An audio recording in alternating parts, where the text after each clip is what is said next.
What's up? Welcome into another daily Buckeye Blitz, two for Tuesday. Not really two. We're not doing two shows, but you get the idea. Tuesday, August 22nd, 2022. I am your host, Joe from the Buckeye Cast, as always. Today, we're talking about highlights from the Ryan Day press conference from Monday. Some quick bullet points I want to run by you, just things that stuck out to me.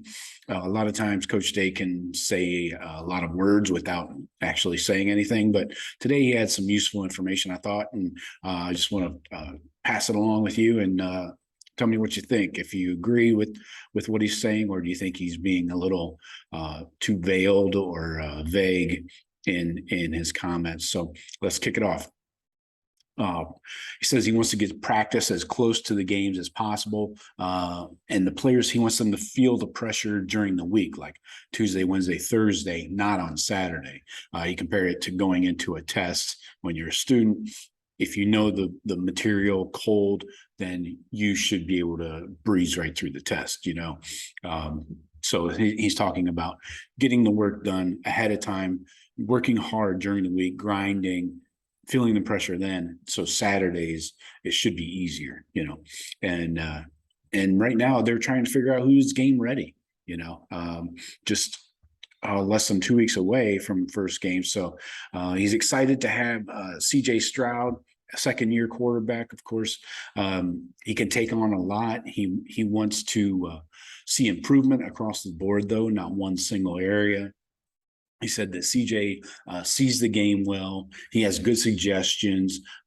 They're on the same page when it comes to play calling. CJ knows why a play is called, and he even gets to suggest plays now and then in practice, and they either run it or don't, depending on what Coach Day thinks. So, all in all, unusual for Coach Day to have a second-year starter at QB. We only got 5 or 6 games out of Justin in his second season, so I'm sure Coach Day's trying to hold back the excitement he has and the kind of the unleash the offense.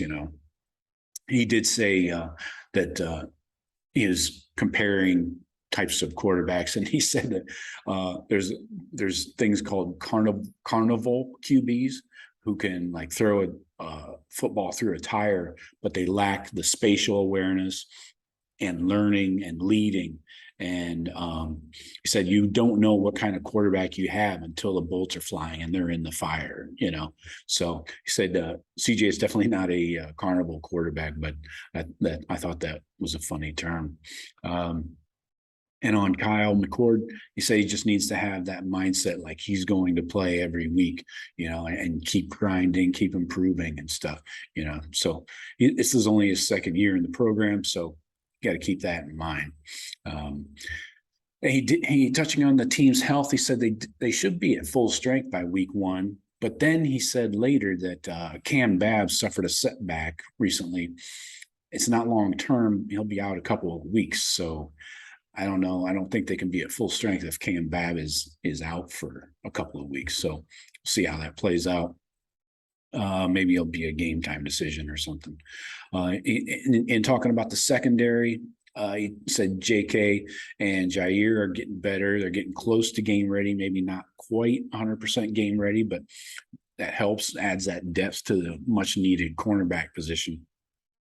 Talking about the defense, we have a better idea of who the guys are now that they've had a season of experience, guys like Eichenberg, Steele, everybody up front, and even Hickman in the secondary. They have a better idea of who these guys are, what they can provide, what their limits are, So he said that's good after going through a tough year on the defensive side of the ball. Talking about the running back room with Evan Pryor going down.